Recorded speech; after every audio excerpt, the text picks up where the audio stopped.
And I think it's important that we turn ministering into a more personal effort, not just for the person who you're speaking to, not just for the person you're ministering to, but also for yourself.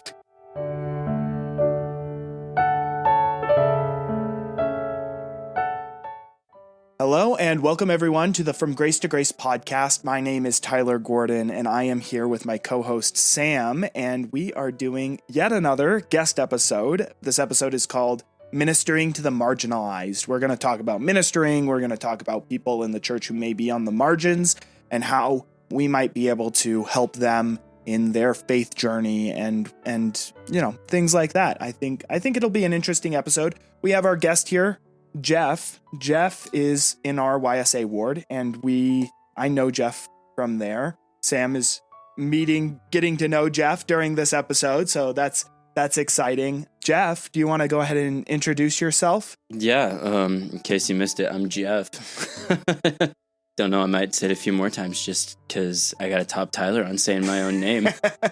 True, facts. But so I am in the YSA ward that Tyler attends. I have been in the ward for a long time now, probably about 4 years. Yeah, I am the Temple and Family History chair for the stake, not just for the ward. I started out in the ward, but they, I guess I did such a good job, they bumped me up to stake pretty much 2 months after they gave me the calling in the ward. Or they were like, get this guy out of here. They're just like, we can't do it. We can't deal with him. We can't deal with him anymore. He's got too many ideas and none of them are good. Just get rid of him.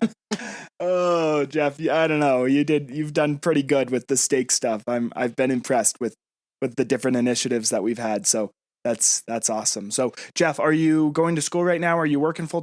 I am. I'm doing both, actually. Okay. So recently just switched my degree, actually. Was the craziest thing, kind of a quick, fun little story. I was sitting in class one day and I was taking notes and studying my topic of sports medicine like I'd been studying for the past couple of years now. And I just had this stupor of thought. It just came out of nowhere. I was understanding everything that I was supposed to be learning, and then just out of nowhere, I had this stupor of thought and I didn't know what was going on. And then I just had this very, very brief but frightening prompting that said that I didn't belong there. Straight up, that's what the Spirit said. It was like, yeah, you don't belong here. I was like, oh, cool. Well, do you want to tell me where I do belong? Because that would be very helpful for me. And so, I pretty much had nothing for the longest time. I would ask and I would pray about it, and I had no idea what to do. Well, lo and behold, I've decided to start a degree in business. Oh, okay. That's a totally different degree way path. Off the margin, right? Yeah. And so business, I decided, because it's literally the easiest degree that I could possibly think of. So to those of you who are listeners that are, business majors and you just got all offended by it, suck it up. You have a pretty easy degree. Sheesh, going after the business majors on the podcast. Can't wait for the comments on that one. Oh, it'll be great. Here, I'll give you guys my number. You can duke it out. But no, it's a super, super easy degree, which is really helpful for me because I've never been the best at school. You see, and it's probably, I'm gonna play devil's advocate here. It's probably super easy for you, but for like me, who's computer science minded, I'd be like, I don't know. I'm completely lost.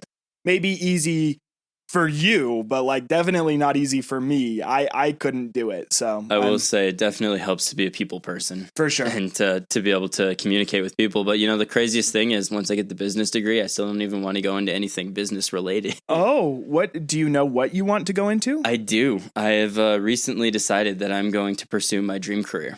Which is? I want to work for the OUR. Operation Underground Railroad. Yeah. Okay. Yeah. All right. Wow. Yeah. Crazy, right? Yeah. So I want more than anything in the world to be the guy who gets those trafficked kids out of those situations where they're just in bad situations with bad people. So that's currently what I'm pursuing. That is quite the path forward. Quite the path forward, right? Completely different than what I was doing, but this is the most sure I've ever felt about a path. I mean, obviously, with the topic that we're talking about today, talk about marginalized population. Those children are definitely part of that group that need to be ministered to, and what a way to minister to them, right? So, anyway, Sam, how are you today? Good. Okay, well, we will go ahead and get started. The first kind of part of the discussion that I wanted to talk about was specifically ministering. Ministering, I know kind of it, it unfortunately, for some people, whenever you say that word, people are like, ew, no, I don't want to, which is trauma response. Yeah, which is unfortunate because it's like, one, it's like this great program in the church that we do, but also I think it means more than just the program itself. It or at least it should, in my opinion. I don't know. Any thoughts on that? Ministering itself. Why do people have such a bad taste for ministering right now? People aren't people. I think what's happening is we struggle to get beyond the talking about church related things, but then when it comes time to take time out of our day and just go visit someone, it feels very laborious from looking from the start to the end of it. And so we don't want to be intrusive either, but we also know that it's something that we're asked to do. And we're asked to do it because it's what Jesus Christ would be doing if he was here. He would be going and talking to these people and seeing how they're doing, trying to be their friend. Right. I think that some people kind of get maybe a little bit too in their head about an assignment.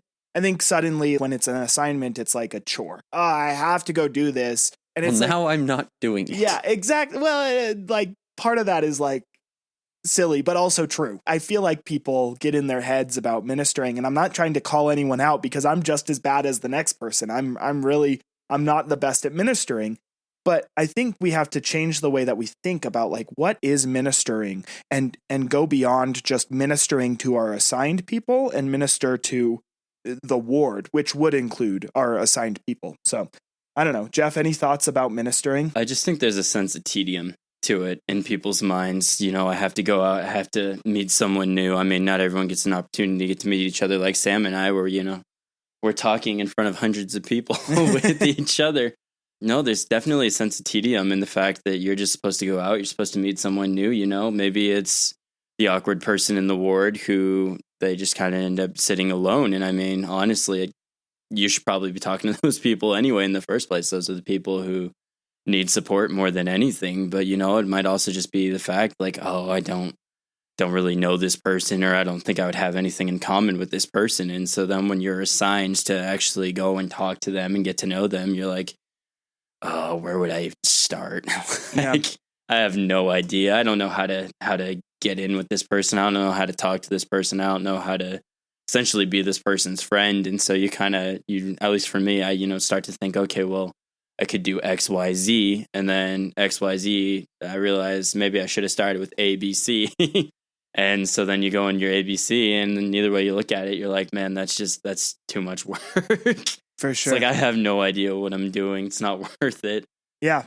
Yeah. And I think it can also be hard because I think exactly what you said, like people don't necessarily know exactly what they should be doing. With home teaching, it was really easy because we were like, okay, go visit once a month and share the ensign message from the first presidency. And it was the checkbox thing. Whereas this, it's no longer a checkbox thing. It's hey, we do this thing, and it's not an ABC kind of thing. So it becomes difficult to know exactly what you're supposed to be doing. But I think that's the beauty of it, is that it isn't a checkbox thing. Go ahead.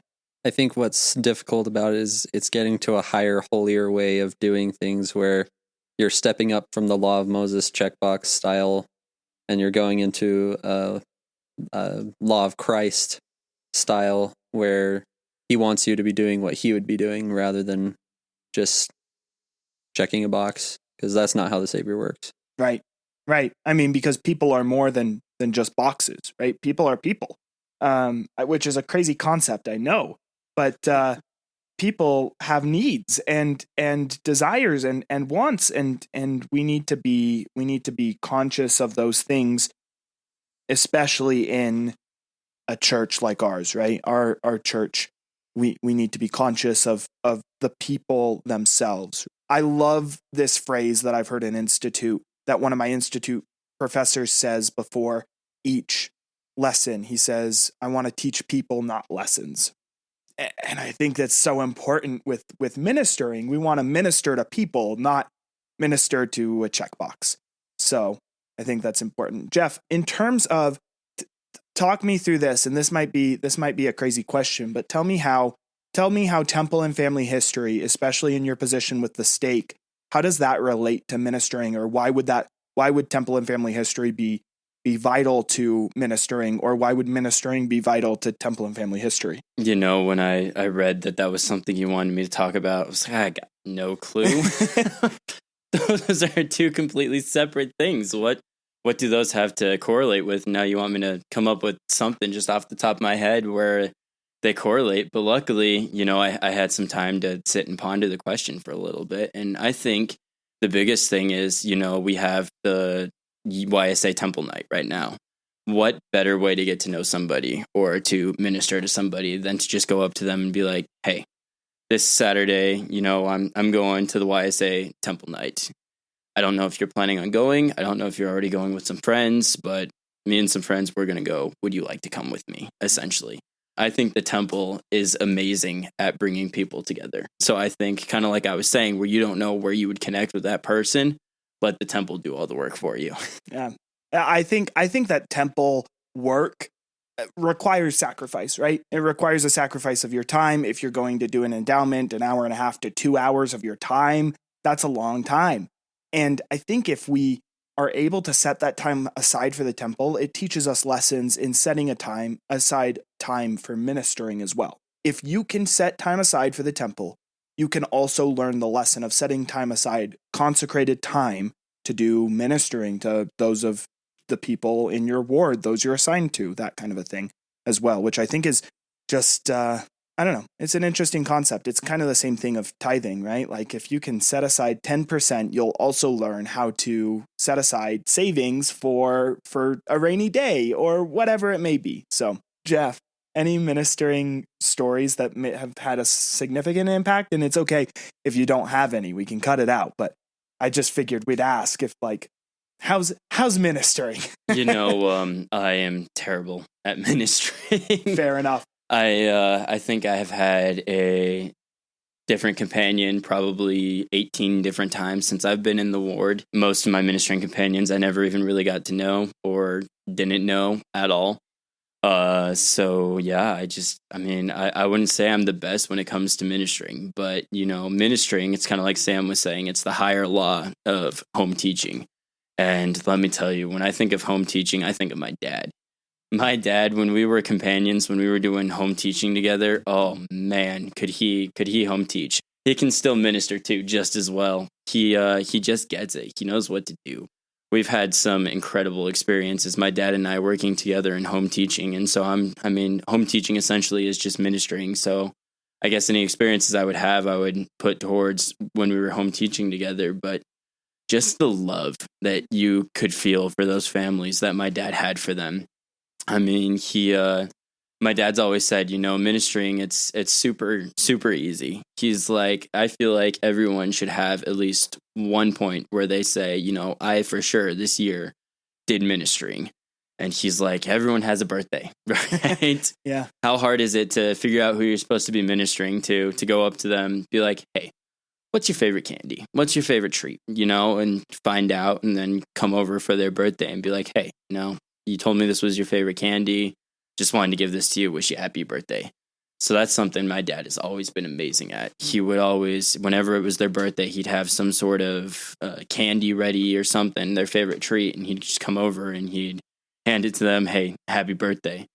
And that was just one of the best ways that we could ever show our families or people that we were home teaching that we cared about them, that we loved them, that we were thinking of them. You know, birthday, it's a special time. It's a special day for that person. And so when you take some time out of your day, you know, it might not be quite so special to you. It's not your birthday. It's not anyone in your immediate family's birthday. But when you show the willingness, when you take the time out to just quickly drive over and be like, hey, here's a candy, happy birthday. It really shows that you want to make an effort. It really shows that you want to make a connection, that you really care about that person. And I mean, any experience I could ever possibly list that I learned from my dad is just as similar to that. Man, you want to look at ministering, just follow my dad's example, and I love that. it's crazy. He's so talented when it comes to ministering. It's interesting to think about how the effect that the small things have. We get that lesson in the Book of Mormon, but it's something that I'm learning more and more now of the power that those small things have, because those add up very, very quickly. When we like, for that example, somebody, you take them a candy, they know that you're someone that they can call on. And so when something big does happen, you're ready for it, and they have that connection with you. So the small things can add up to the big things. But I was thinking about when Sam said that it was a lot like the higher law. Now, have you ever noticed how whenever we receive the higher law, it's whenever we feel like we're not ready to receive the higher law? It's always like, okay, I trust you with this higher law. You guys, you can do more now than you were doing before. And it's like, man, I barely knew how to do it the first time when it was the law of Moses. Now you want me to do it the law of Christ way? But I really think, that's how he established all of his work, even, was just by small and simple things. If he's going to walk on water, he just takes it step by step. If he's going to teach someone how to walk on water, he's just going to take it step by step. He's not just going to grab you and throw you in the middle of the ocean and say, walk on water. Yeah, I think it is the small things. I've been reading a book. It's called Proclaim Peace, the Restoration's Answer to an Age of Conflict. And it's been a good book. But in kind of the last few chapters of the book, he's talking about building Zion. And he says, quote, "In aspiring to build Zion here and now, we should not get too heady. Peace building, or ministering, requires patience and humility. The city of Enoch took centuries to build and cultivate as peace-building Zion. Yes, Jesus calls us to be salt and yeast, but we should remember not only the disproportionate influence of those substances, but also their smallness." So it's just the small acts, those small acts that Jeff was alluding to. What are those things that are the yeast, right? That leaven the lump. We're gonna jump into maybe talking about those groups within our congregations who might be marginalized.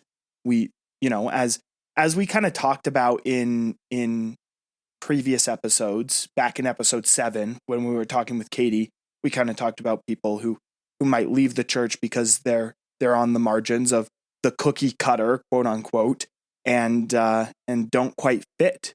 I don't know. Does anybody have some opening thoughts about marginalized individuals within our congregations? I think where a lot of it will stem from is that people tend to look at the others around them and think everybody else is doing great with the commandments, and then look at themselves and see the issues that they have, and marginalize themselves and disconnect from the members of the ward. So when that happens, that's self-marginalization, of course, but then just culturally as well, the friendships that are made and the people just get comfortable with who they're around because they're similar to them, or at least they've found they're similar to them. And I don't know, that's just my beginning thoughts. Yeah. Might not be fully organized. No, I respect that. I get that. I think that there is a real thing about self-marginalization. I mean, as Sam alluded to, right, there is like actual marginalization that happens, and then there's also this tinge of going in and doing a self-evaluation and potentially isolating yourself because you perceive that there is some sort of wall there. I think oftentimes when we talk about marginalized groups, it can be a difficult subject for a lot of people, obviously, right? Being someone who might be, quote unquote, a marginalized individual dealing with my same-sex attraction in the church, right? I feel like that might be a group who is in the margins of our congregations, in the margins of our chapel, who might just come in and sit down in the back and leave right after sacrament. So I think it's important to recognize that this can be a sensitive subject, but it's also important that it's not an unspoken about subject. I think talking about it with individuals, and I think talking about it with individuals who might be part of that marginalized group is important. Hearing them and saying, hey, what can we offer you as part of this collective Zion building effort? What can we do? And I think it's important to remember that our God is the God of the marginalized, of the downtrodden, of those who might be on the fringes of society. He didn't dine with the Pharisees and Sadducees. He went and dined with the sinners and those who were on the fringe of society. And this will apply to both self-marginalized people and the just natural marginalization that happens. Is everybody has something. Everybody has some thing that they perceive that isn't in line with what they're hoping for. They feel like they're outside of the ideal, and they're not taking the time to look at the truth of what's going on and see that they are in the best place to be, because the church is the hospital, as it's been put. And so for both the personal marginalization as well as the social marginalization, people need to remember the truth side of things and remember they really truly aren't alone. It's not that little slogan that we hear all the time, you're not alone. It's you're not alone. You really aren't. That's the truth of it. And the ideal is that, and we're all focused on our personal improvements towards ourselves and becoming more like Christ, but the ideal would be that we're also reaching out to others. And that's the tough part. And that's why ministering is so important, is because if we are doing that, then those gaps between us, those perceived gaps, will fade, and we'll have a much more tightly knit community of people who are different in many ways. Yeah, I think Zion community means more than just like cookie cutter Utah Latter-day Saint. I think it means... Which is cringy. It's so cringy. Agreed. It means more than that, right? It's a global church. I'm taking this idea from another book that I've been reading called Restoration, God's Call to the 21st Century World, kind of been written by the same author of the other book. But he talks about the world, right? And how oftentimes in the church, we say the world, and we say it like with a tone of disgust. We're like, ugh, the world. But we forget the scripture that says, God so loved the world that he sent his only begotten son. He loves all of us in where we're at, and he's not going to leave us where we're at. He's going to take us somewhere higher, but he so loved the world that he gave his only begotten son. And what did his son do? He ministered to the world, to those who weren't like him. And so to have someone who is the highest of all become lowly and almost like us, that shows us how we should be ministering to those around us. Well, yeah, that was pretty much both of what you guys said on the nail, on the head of the nail, what I was thinking. Essentially, first thing I was going to say, it's hard to live in Utah. It's so hard to live in Utah sometimes. You have purity culture. It's the purity culture. I mean, you have what I lovingly call the Utah bubble, where you talk to somebody and you tell them you're going to school, and they ask you if you're going to BYU immediately when they find out you're a member. Oh, are you going to BYU? No, believe it or not, I'm not going to BYU. Or, when you tell them like, oh yeah, I'm a member of the church, I live in Utah, and it's like, oh yeah, you and your neighbor and your neighbor's neighbor and your neighbor's neighbor's neighbor and your neighbor's dog, and it's like, it's like everyone, you all just kind of get shoved into the culture of what the church is supposed to look like. And then you have the people who they think they are the culture of what the church is supposed to look like. So you have people that are like, oh, if you don't look like this, if you don't act like this, if you don't believe these things, then you're not really a member, you're marginalized. And it was exactly what I was thinking is, in a way, we're all marginalized.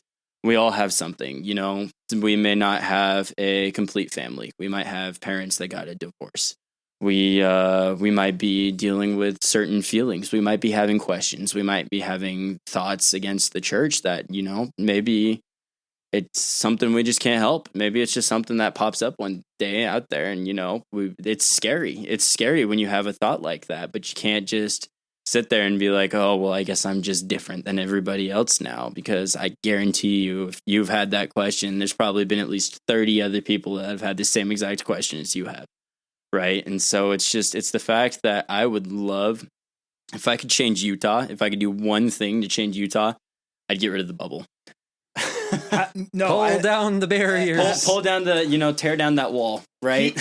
He in this book, in this restoration book, he talks about the Fortress Church, right? There's our church. We retreated into the Salt Lake Valley to get away from the world and to basically create a bubble to protect ourselves in the early years of the church, because we were being persecuted so harshly. But we have to realize that this is now a 21st century church. This isn't the 19th century anymore. Like, we have to adapt and we have to change things. So that's my question, is how do we break that bubble? How do we break out of that mold? How do we, what do we do? Because, obviously this is a church-wide problem, and this isn't something new that we're talking about. This has been around for a while, but I don't know. What can I do, Tyler Gordon? What can I go out and do today in the next hour in order to break this bubble or this mold? That was one of my biggest problems when I was a missionary. I often remember writing emails to my family and talking to my parents on my P-Day saying, I hate Elderfield. I cannot stand him. Elderfield is cookie cutter Mormon. He goes to bed at an early time. He wakes up at an early time. He wears a white shirt and tie everywhere. He's talking to everyone always about Jesus Christ. And I mean, it's great. There's no problem talking to people about Jesus Christ. I highly recommend that we all do it any chance that we get, right? But my biggest problem was I wasn't doing it as me. I was doing it as Elderfield. And I kind of had this slight identity crisis where it's like, I don't know who I am anymore. I don't know where Jeffrey ends and where Elderfield begins anymore. I felt like I was a completely different person when I was Elderfield. And so it was frightening for me. I was like, I have no idea who I am. I have no idea what I'm doing. But my whole point to bringing this up is I think I could have done my work more efficiently oftentimes if I was doing my work as me. If I wasn't just that cookie cutter missionary who was teaching the same exact thing that some other missionary was teaching, if I was doing the same exact thing that other missionaries were doing, if I wasn't that representation of what the Utah bubble looks like. Here's what I love about it. Obviously, right, Elderfield, we love Elderfield. Obviously, we love Jeff. I think that there's a beautiful Venn diagram of Jeffrey and Elderfield, and there is some sort of overlap in there where you become Elder Jeffrey Field. And I think that we all have to figure out where that is, right? Where is that happy medium where I'm a representative of Jesus Christ, but I'm also myself. This is a global church. This is the church of Jesus Christ, and we want to represent him well, but we also want to be ourselves. When we minister, we need to minister as ourselves. We need to minister as Christ would, but also as I would, as Sam would, as Jeff would. I think that's so important. So God's not asking just anybody to minister to that person. He's asking you specifically, and you have very specific set of skills, And there's a reason that you specifically are being asked to talk to this person, why you're supposed to connect with this person. You're supposed to use those things. You're supposed to use those talents, use those skills, and go up to that person and be like, hey, this is me. This isn't someone who's following a handbook. This isn't someone who's going to sit down, and I'm not going to show up if I'm ministering to you. I'm not going to show up in a shirt and tie and be like, all right, we're going to start this lesson now. I hope you're paying attention. I hope you have a notebook ready. I'm going to ask questions later. There will be a test.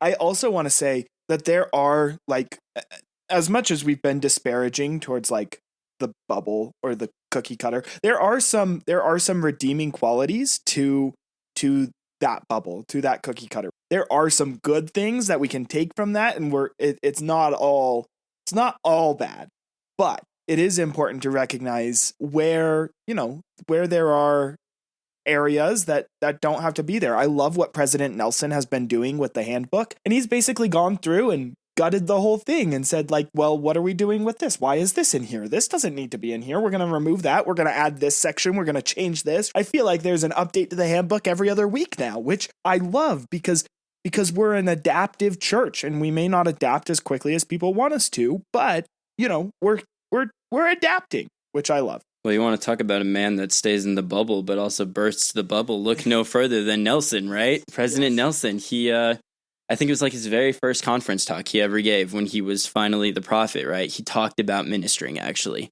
And he told a story of a guy who he was supposed to be home teaching at the time, and who he was supposed to go up to and, introduce to the church and introduce himself as a home teacher to. And he went up to the guy, and the guy locked himself in his room right as President Nelson got there. And so what did President Nelson do? He went over, he knocks on the guy's door. And instead of being like, hey, I'm your home teacher, I'm here to share a lesson. Would you mind coming out and listening to this lesson? He looked over and he saw that the guy had some old radio equipment. It's like, oh, I've always been fascinated with old radio equipment. Like, I think it's super fascinating. He's like, would you be willing to teach it to me sometime? Would you be willing to help me understand why this is so important to you? Help me understand what radio equipment is like? And then he said, I can't do it right now. I can't do it today, but could I schedule a time maybe to come over and to just talk about radio equipment with you, to learn about radio equipment? And the guy, it's like, oh, this conversation went way different than I was expecting it to go. It's just like, yeah, I guess that could be fine. And then, he tells a story later on that the guy, became a stake president. Like, I mean, you wanna burst the bubble, but you also, bubbles, it's there for protection as well. And I think we very easily, and I think that's how you get rid of the bubble, like we were saying, is we represent ourselves as members of the Church of Jesus Christ of Latter-day Saints, but we represent ourselves as ourselves. Right. President Nelson is known to be said things like, we embrace God's children compassionately and eliminate any prejudice, including racism, sexism, nationalism. I think you could put any ism in there, right? We want to break down those walls of any types of ites. We don't need that in our community, because that divides us. That the time after Christ came, right? There was no manner of ites. And that's what ends up dividing us. And so if we can see each other as, instead of in these different ideas, but in more as children of God, I think that's what'll help us break down any type of prejudice. And that's important too, because take you for example. Yeah. You, like, it's important to remember, like, the parts of you that are unique, but we can pull that identifier of a gay Latter-day Saint and just say he's a Latter-day Saint. And that's pulling down any kind of perceptions about him, about Tyler. He's just a Latter-day Saint, just like I'm just a Latter-day Saint. Yeah. Well, and I think that there's a balance there, right? Because I think it's important to recognize those three main identities that President Nelson has talked about: child of God, child of the covenant, disciple of Jesus Christ. But it's also important, as Jeff said, to be yourself, to be you. But don't let those identities be eclipsed by other identities. Put them in order. Yes. Yep. I think that's so important. I would definitely never suggest, like, take that identity away. That's not what I meant. No.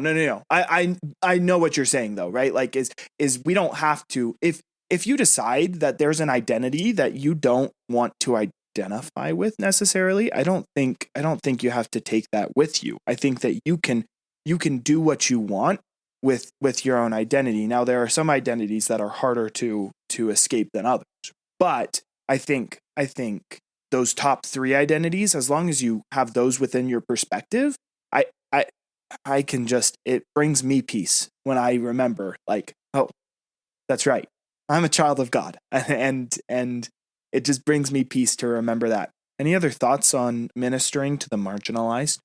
Well, I was thinking about the whole isms thing that you brought up, right? And I had this thought that ism is essentially a stereotype, right? If it's like, oh, you're this, so you probably act like this, or you probably do this, you probably have these beliefs or these habits.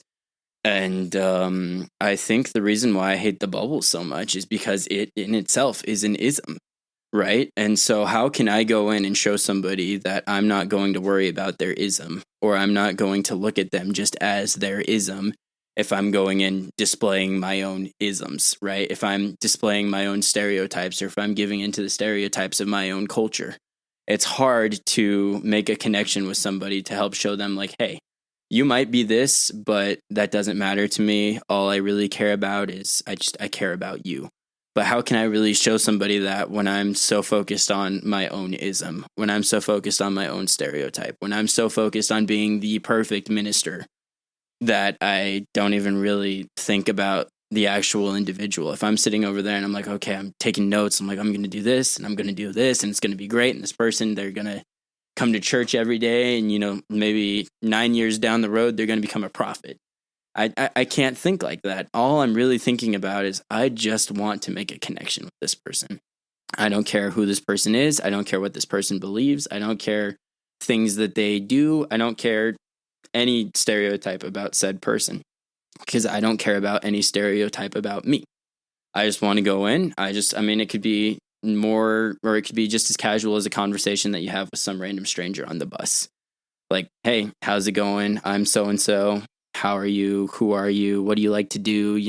Just get to know the person in a way that feels less artificial. And I think that's another huge problem that people have with ministering, is it feels artificial to them. It feels like, like you were saying, it feels like an assignment, like, oh, well, I have to do this now. It's a chore. But I think it also feels artificial when it's a chore. I think it feels like, oh, well, maybe I could actually be pretty good friends with this person, but I'm not really their friend because I'm just their minister. I'm just somebody who comes over and talks to them every once in a while, checks up on them, offers any service that I can for them. All I have acquaintance-wise with them is just ministry, Yeah. Leave the baggage at the door. Yeah, right? exactly. You don't need to take baggage into it. And although, sometimes baggage is yours, right? And you can own it. You don't always have to carry it around with you. I think that's important. Cool. Well, we are kind of getting to a point where we're going to start to wrap things up. I just wanted to get some final thoughts on this subject. Sam, anything in closing that you wanted to share?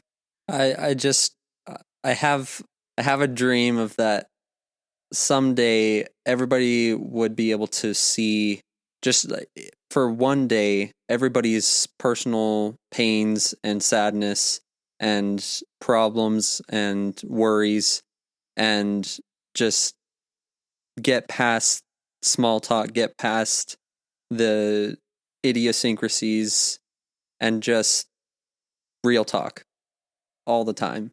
Because that's my favorite thing, of course. Just at least one day would be wonderful. And I feel like the connection between everyone would improve greatly. Yeah, I think getting down, I'll share my closing thoughts, and then I'll ask you, Jeff, any closing thoughts. And then I do have a question for you that I want you to think about. I ask this to all of our guests, and I'll tell you the question now so that you can think about it. But how have you seen the grace of God in your life this week? Think about that. So I want closing remarks and then answer that question. But kind of my closing thoughts are connecting with people, connecting truly with people is doing exactly what Sam kind of said here, is seeing them as they are. That's why God is able to connect with us each individually, is because he knows us as we are. He knows all of the good that we've done, all of the bad that we've done, all of the sad parts of our life, all of the hardships and the struggles. And more than that, Jesus Christ has gone through those things. And that's why he's able to connect with us on such a deep level and understand from a humanistic perspective those things. And that's why we want to minister like Jesus Christ would, is because he is the ultimate minister. And yeah, we're not able to perform the atonement, and so we won't know exactly what that person's going through. But given the time, given the space, given the energy, you can get close with that individual. And you may not know exactly what they're going through, but you can understand a lot more if you give the time, if you consecrate the time to do ministering, and especially ministering to those in your congregation who might not be ministered to or who might be overlooked. I think that's another important thing, is talk to those individuals. those individuals who aren't talked to. That's what Christ would do.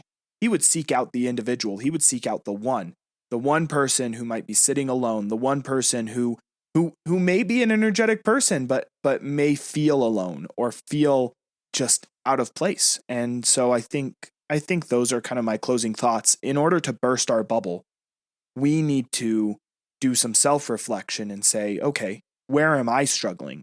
Okay, Jeff, closing thoughts and then a question to you. Ministering doesn't just have to be an assignment. And I think that's another great way that we can really burst the bubble as far as what ministering is or what exactly ministering is supposed to look like. Just because I'm assigned to this person, I mean, yeah, if you're assigned to them, you should probably be ministering to them. But that doesn't mean that that's the only person that you have to minister to. You can easily just go up to somebody in your congregation and be like, hey, how's it going? Like, I don't know who your ministering assignment is. I don't know who's assigned to minister to you, but do you need anything? Like, are you doing okay? How is your life? What are you currently doing? And just, I think when you show that you truly care about somebody, that's the pure Christ-like form of ministry. So especially if you can do it in a way where it's to somebody you're not even assigned to and you can minister to them, it shows that this is something you're doing because you legitimately just want to do it, because you actually want to care about a person. You actually want to go out of your way to minister to them. And I think that's amazing. Just looking back on it, I think, and this kind of also answers your question that you asked me, but I think looking back on it, ministering really isn't that hard. You know how my ministering brothers ministered to me? It was hilarious. They asked me, they were like, and luckily for me, they've been friends of mine for a long time now, like since high school. But you know how they went up to me and they're like, how can we minister to you? It's like, you guys want to do a movie night? Like, yeah, sure, whatever. So how do we minister to each other now? We schedule a night where we watch a movie, and then we get dinner from a different place. Our first night we did it, we literally sat and we watched Anchorman, of all things. And it was hilarious because we started with a prayer too. And I was like, oh, good, we're praying, and now we're going to go watch Anchorman. But what did we do? We sat, we watched Anchorman, we laughed together, we had a good time together, and I got to share one of my favorite restaurants with them. That was a memorable ministering experience for me that they got to share with me. And I think that is how I want to start ministering to other people, whether it's people I'm assigned to or whether it's just to somebody else who I've maybe never even really talked to before. Like, it's just, and so to answer your question, where have I seen the grace of God in my life? I'm going to say it's being on this podcast, especially this week. I think shucks. I think there's an element of this podcast is very much directed by the Spirit. This is very much sanctioned by God. This is something, you guys, you're doing an amazing work here. You're doing something incredible here. And when I look at it, I saw the topic that I got to pick from. You gave me this one and one other topic. And for some reason, this was the topic that stuck out to me. And at first I was like, why couldn't you have given me a better topic? Like, I am the worst person to ask about ministering. I don't know how to minister. I don't know what to do as far as ministering goes. But I think for me, this has been a really eye-opening experience as to exactly what I can do to start changing my own ministering. It's been a learning experience for me as well. And so I look at it very similar to, like, when you're asked to give a talk and then they give you your topic, and, the person who learns the most from a talk generally is the person who studied for said talk. And so I think I really get an opportunity now to take the words of what you both have said and also things that I've said that, I didn't even plan on saying, and just really incorporate them in my ministering now. It's an eye-opening experience for me. I now feel like I understand how I can minister to others, how I can benefit from ministering, and how I can turn it so it no longer, because my biggest problem with ministering is exactly like you guys were saying, how it feels like it's an assignment, it feels like it's a chore, and how I was saying it feels like it's artificial. And I think I've really figured out a way to break that bubble of what ministering people is supposed to look like versus how I can make ministering my own.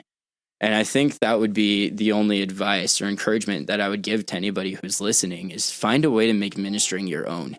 Just because it works for somebody doesn't mean that it works for you. And just because it works for you doesn't mean it works for somebody else. We're all different. We all have different interests and things that we're good at. And I think it's important that we turn ministering into a more personal effort, not just for the person who you're speaking to, not just for the person you're ministering to, but also for yourself. You know, you want to make it a more personal experience to kind of help get rid of that artificial factor of what exactly ministering is. So I'm very grateful that I got to be on this podcast and that I got to discuss this topic with you guys, because I have some thoughts now as to what I can do to improve my ministering. I have some thoughts of what I can do to change something that's kind of a weakness of mine and to make it better. Well, thank you so much, Jeff, for coming on the podcast. Thank you, Sam, as always, for being here. I appreciate both of you. It's been amazing. So, Sam, you want to hit us with an outro real quick? Yeah. So thank you very much for joining us for the podcast today. As for the call to action, a way you can help, at least for the podcast itself, is social media reviews, sharing the episode with others around you. That could be a small thing that you could send to your friends and to others around you to hopefully lift their day and help them see some of the things that you saw as well. Sharing learning can be something that brings joy, and it can be a good way to minister. That's it. That's it. That's the end of the podcast. Okay. Thank you all so much for listening. We'll catch you in the next one. Bye.